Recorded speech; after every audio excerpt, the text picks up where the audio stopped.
Ces choses, nous les aurons apprises en lisant tous les romans qui ont existé et tout ce que Machiavel a écrit. Comment manipuler les gens. Et si elles sont beaucoup plus intelligentes que nous, elles seront très douées pour nous manipuler. Vous ne vous rendrez pas compte de ce qui se passe.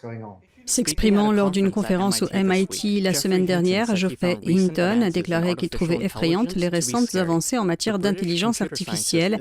L'informaticien britannique est connu comme étant le parrain de l'intelligence artificielle. Ses travaux révolutionnaires sur l'apprentissage automatique destinés aux ordinateurs ont jeté les bases de la technologie actuelle de l'intelligence artificielle. Hinton a quitté son poste de vice-président et de responsable de l'ingénierie chez Google. Dans un message sur Twitter, il a déclaré qu'il quittait son poste pour pouvoir parler librement des dangers de l'IA. Si vous considérez la menace existentielle est que ces choses vont prendre le contrôle et tous nous anéantir. Il explique que les chatbots ne sont pas comme l'intelligence biologique humaine, ils peuvent être plus performants que le cerveau. La raison pour laquelle ils peuvent être bien meilleurs, c'est qu'il peut y avoir 10 000 copies du même modèle. Ils sont tous identiques parce qu'ils sont numériques.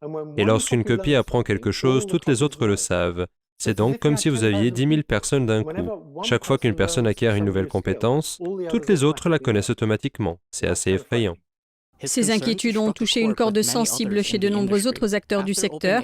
Après le lancement par OpenIA de sa nouvelle version du robot ChatGPT en mars, des leaders de la technologie ont signé une lettre ouverte sur les risques profonds pour l'humanité.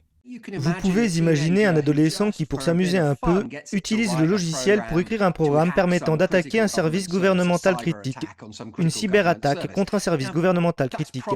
Cela ne signifiera probablement pas la fin du monde, mais cela peut potentiellement être extrêmement dangereux. Hinton a souligné un autre aspect particulier de l'IA, il s'agit de sa capacité à créer de fausses images et de faux textes, à tel point que les gens ne seront plus capables de savoir ce qui est vrai. Il a exhorté l'humanité à collaborer pour faire face à cet ennemi extérieur.